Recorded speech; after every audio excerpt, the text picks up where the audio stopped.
नहीं बटेंगे और नहीं हटेंगे, तो ये सरकार पे बिल्कुल इफेक्ट डालेगा। पिछली बार भी कुछ ऐसी हुआ था कि जो पेपर लीक हो गया था, तो हर बार ऐसा होगा तो सरकार पर तो बिल्कुल इफेक्ट पड़ेगा ही पड़ेगा। बिल्कुल छात्रों की बात मानी जानी चाहिए कि सरकार मतलब जो भी कदम उठाएं उनके हित में उठाएं, क्योंकि छात्र आने वाले भारत का भविष्य हैं। इस तरह से इस साल पेपर लीक होने के मामले लगातार सामने आए हैं और ऐसे में छात्र काफी आक्रोशित भी दिखे। अब छात्रों ने लगातार नारे लगाना शुरू कर दिया है और उनका साफ कहना है कि ना हम बटेंगे ना हटेंगे, और इस तरह से वो सरकार से अपनी बात मनवाने पर लगे हुए हैं। लेकिन क्या इसका असर चुनाव और उपचुनाव पर पड़ेगा?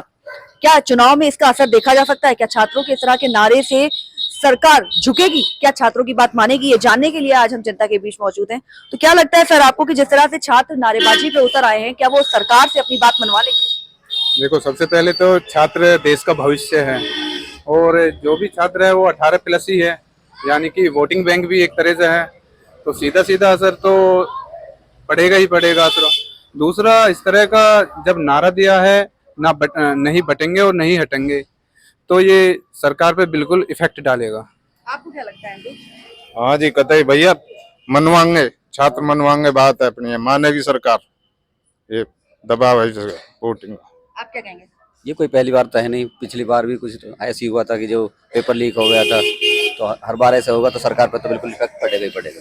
यानी कि छात्र अगर चाह जाएंगे तो वो सरकार से अपनी बात मनवा लेंगे। बिल्कुल बिल्कुल। आप कुछ कहेंगे अंकल इस पे? क्या छात्र जिस तरह से नारेबाजी कर रहे हैं, सरकार से अपनी बात मनवा पाएंगे? मनानी चाहिए बेटा, कायदे की बात तो यही है। जिस तरह से पेपर लीक हुआ, छात्र परेशान हुए, नहीं, लीक तो गलत हुआ ना, ये भी तो गलत है। क्या लीक सरकार को छात्रों की बात माननी चाहिए? माननी चाहिए इस कायदे में, तो जनता परेशान है। बिल्कुल छात्रों की बात मानी जानी चाहिए कि सरकार मतलब जो भी एक कदम उठाएं उनके हित में उठाएं, क्योंकि छात्र आने वाले भारत का भविष्य हैं। इस बारे में सरकार को अवश्य कुछ ना कुछ ठोस कदम उठाने चाहिए, ताकि जो इस तरह से मतलब देश का भविष्य है वो सड़कों पर ना हो, और देश हित में ये छात्र मतलब अपना योगदान दे सके। इसलिए सरकार को इनकी मांगों को मानना चाहिए। लेकिन जिस तरह से छात्र आक्रोशित हैं और सड़कों पे उतरे हुए हैं, और हमारे देश में चुनाव और उपचुनाव का देखो, दौर आप चल रहा है, तो क्या चुनाव में भी इसका असर देखने को मिल सकता है? नहीं, इसका चुनाव में नहीं मिलेगा। वो मांगे अलग चीज़ें होती हैं और व्यक्तिगत मांगे हैं, ये कोई दिक्कत नहीं आएगी इसमें। जिस तरह से छात्र प्रदर्शन पर उतारू हैं, क्या चुनाव पे इसका असर दिख सकता है? हाँ, बिल्कुल दिख सकता है। जैसा कि सरकार चाहे तो अपना, जैसे कह सकते हैं कि सरकार आ सकती है अपना, तो उस पर उसका असर दिख सकता है। लेकिन जिस जैसे तरह से वो लगातार प्रदर्शन कर रहे हैं, क्या छात्र सरकार से अपनी मांग मनवा पाएंगे? नहीं, ऐसा तो जबरदस्ती तो नहीं है कि नहीं मना सकते हैं, लेकिन अगर वो प्रदर्शन जारी रहा तो उसका असर दिख सकता है। छात्र अपनी मांगे मनवा सकेंगे सरकार से, जिस तरह से उन्होंने प्रदर्शन का एक रास्ता चुना है? तो वो तो बड़े उस पर होना चाहिए फिर प्रदर्शन, मतलब छोटे स्तर पे तो कौन सुनेगा फिर। तो चुनाव में भी क्या इसका असर दिख सकता है? इतना खास तो नहीं दिखेगा, मतलब जब बड़ा प्रदर्शन करते तो वो पूरा मतलब इंडिया में होता, अगर छोटे स्तर पे होएगा तो मतलब कहाँ तक जाएगी बात फिर।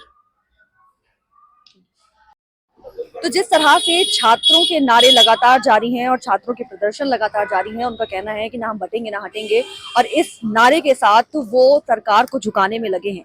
तो जब हमने जनता से बात की तो जनता का कहना है कि कहीं ना कहीं जिस तरह से छात्र आक्रोशित हैं और जिस तरह से वो सरकार से अपनी बात मानवाने पे लगे हुए हैं, कहीं ना कहीं सरकार को इनकी बात माननी चाहिए, क्योंकि कहीं ना कहीं छात्र भी चुनाव का एक बहुत बड़ा हिस्सा है और चुनाव पर इसका असर जरूर पड़ेगा। बाकी आप बने रहिए खबर के हर चौराहे पर, क्योंकि पोस्टमैन मौजूद है सत्य के संदेश के साथ। जय हिंद, जय भारत।